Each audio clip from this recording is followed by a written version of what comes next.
공수처의 2024년 12월 30일자 체포영장 등의 집행 저지와 관련한 피고인의 특수공무집행 방해, 직권남용 권리행사 방해, 범인 도피 교사 범행에 관하여 봅니다.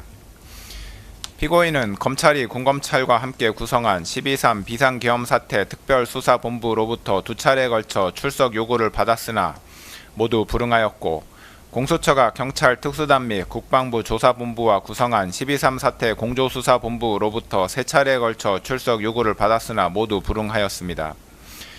공수처는 2024년 12월 30일 서울 서부지방법원에 피고인을 내란 우두머리 등 혐의로 체포할 수 있도록 하는 체포영장을 청구하여 같은 날 위 법원에서 체포영장과 수색영장을 발부받았습니다. 이 수색영장에는 본건 수색영장은 별도로 발부하는 피의자에 대한 체포영장의 집행을 위한 피의자의 소재 발견을 위하여만 발부하고 압수 및 압수를 위한 수색을 불허하므로 형사소송법 제110조, 제111조가 적용되지 않음이라는 기재가 포함되어 있었습니다. 이 체포영장과 수색영장을 발부받은 공수처가 피고인의 직권남용 권리행사 방해 및 내란 우두머리 혐의에 관하여 수사권이 있는지에 관하여 봅니다. 공수처는 고위공직자 범죄 및 관련 범죄에 관하여 수사권이 있습니다. 형법 제123조의 직권남용 권리행사 방해죄는 공수처가 수사할 수 있는 고위공직자 범죄에 해당합니다.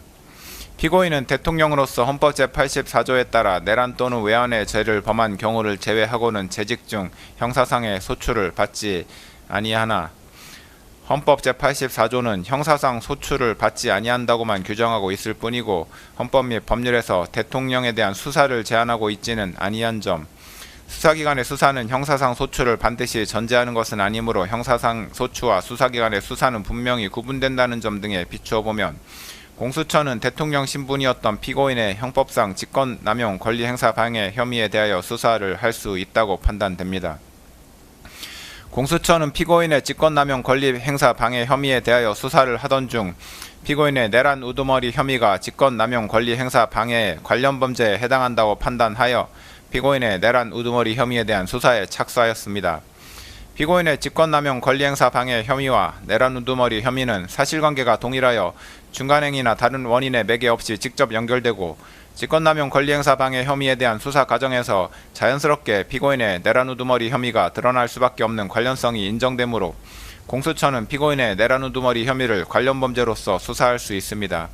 따라서 공수처는 피고인의 직권남용 권리행사 방해 및 내란 우두머리 혐의에 관하여 모두 수사권이 있습니다.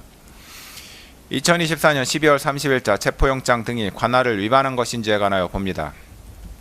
공수처법상 대통령이었던 피고인에 대한 내란 우두머리죄 및 직권남용 권리행사 방해죄는 공수처에 수사권이 있기는 하지만 공수처 검사가 직접 공소를 제기할 수 있는 범죄는 아닙니다.